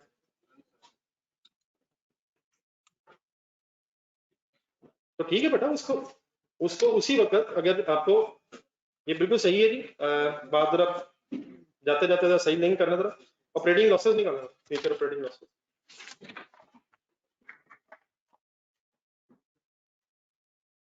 Future operating losses की बेटा जो बात हुई थी वो काइंडली और से सुनिएगा क्या बात हुई थी। फ्यूचर ऑपरेटिंग लॉसेस की प्रोविजन नहीं बनानी, लेकिन अगर फ्यूचर ऑपरेटिंग लॉसेस की वजह से आपकी गोइंग कंसर्न अजम्पशन डाउटफुल है तो बेटा फाइनेंशियल स्टेटमेंट्स मार्केट वैल्यूज और सेटलमेंट वैल्यूज की बेस पे बनानी है। IAS 37 के अगेंस्ट कोई प्रोविजन रिकॉर्ड नहीं इसकी करनी, लेकिन अगर बिजनेस नहीं चलना है फ्यूचर में तो मार्केट वैल्यूज और सेटलमेंट वैल्यूज की तरफ आना है, प्रोविजन नहीं बनानी। वो IAS 37 के एंगल से बात हुई, लेकिन क्या फाइनेंशियल स्टेटमेंट्स मार्केट वैल्यूज और सेटलमेंट वैल्यूज की बेस पे नहीं बननी? बनेगी। क्या फ्यूचर ऑपरेटिंग लॉसेस से अगर लग रहा है कि बिजनेस अब नहीं चल रहा, हमें फ्यूचर ऑपरेटिंग लॉसेस एक्सपेक्टेड है और हम बिजनेस नहीं चलाना चाह रहे, तो क्या बिजनेस अब स्टॉप हो जाना, बिजनेस गोइंग कंसर्न नहीं रहना? और there financial statement market values और सेटलमेंट वैल्यूज की बेस पे बने। IAS 37 ये बड़ा प्रोविजन ना बनाए, बड़े डिसीजंस लें, बिजनेस बंद करने के डिसीजंस लें, मतलब प्रोविजन बना के बात बननी बनेगी वहां, बिजनेस खत्म होने की बात है जी। अगर जिस तरह वो PSU वाली देखने के लिए ट्रेंड चल रहा है, अगर वो अपना मोटर गोइंग कंसर्न बना लेते हैं एट द रिपोर्टिंग पीरियड। नहीं, अब उनके पास फाइनेंशियल स्टेटमेंट्स अभी हैं कंट्रोल में, ऑथराइजेशन से पहले पहले फाइनेंशियल स्टेटमेंट्स उनके कंट्रोल में हैं, उन्हें अपनी फाइनेंशियल स्टेटमेंट्स अमेंड करनी चाहिए। नहीं सर, मैं कह रहा हूं कि जब केस चल रहा है, मतलब कि ये हो रहा है, ट्रेंड है, चल रहा है, नजर आ रहा है कि अगले 12 महीने नहीं चलेगा, तो पहले ही नोट गोइंग कंसर्न में। ठीक है, तो अगर उन्होंने पहले नहीं भी किया तो अब इसकी वजह से नहीं कर लेना चाहिए। अगर उन्होंने पहले ही कर लिया बात खत्म होगी, लेकिन अगर उन्होंने नहीं भी किया था तो अभी इस इवेंट की वजह से उन्हें अब करना ही करना, चाहे अभी वो ये नहीं कह सकते कि फाइनेंशियल स्टेटमेंट्स तो फाइनल हो गई थी या ये इवेंट बेनिफिट डेट बात हुआ। असल में आप एक सेकंड शेयर होल्डर बनेगा, फर्स्ट में आप KFC के शेयर होल्डर है, आप तक फाइनेंशियल स्टेटमेंट्स आई हैं KFC, उसमें लिखा है प्रॉफिट ही प्रॉफिट, प्रॉफिट ही प्रॉफिट और प्रॉफिट ही प्रॉफिट, और 25 जुलाई को आपने अखबार में पढ़ लिया था कि बिजनेस हमारा बंद हो गया, तो आप कहेंगे ये क्या कंपनी वाले, कंपनी वाले को पता ही नहीं। तो यहाँ डिस्क्लोजर देना सफिशिएंट नहीं होगा, ये हकीकत की बेस पे वर्किंग करनी पड़ेगी। ठीक है, चलिए चलो ये मंडे को डिस्कशन स्टार्ट करेंगे। आप लोग अब वो ज़हन में रखिएगा, मैं कोई नया काम नहीं दे रहा। हाँ, अगर टाइम मिले तो कंसोलिडेशन थोड़ी सी रिवाइज कर लीजिए, 2-3 जरा मेन सवाल जो एंड में बड़े पड़े हुए, एक सफवी टाइप जो हुआ था, या पीछे वो जो प्रेजेंट लिमिटेड फ्यूचर लिमिटेड, तो घंटा निकाल के जरा रिवाइज कर लीजिए। जी जी, अल्लाह हाफिज जी। बेटा मेरे ख्याल डिस्पैच हो गई, मिल जानी चाहिए एक आध दिन में इंशाल्लाह, मेरे ख्याल उम्मीद है मिल जाएगा।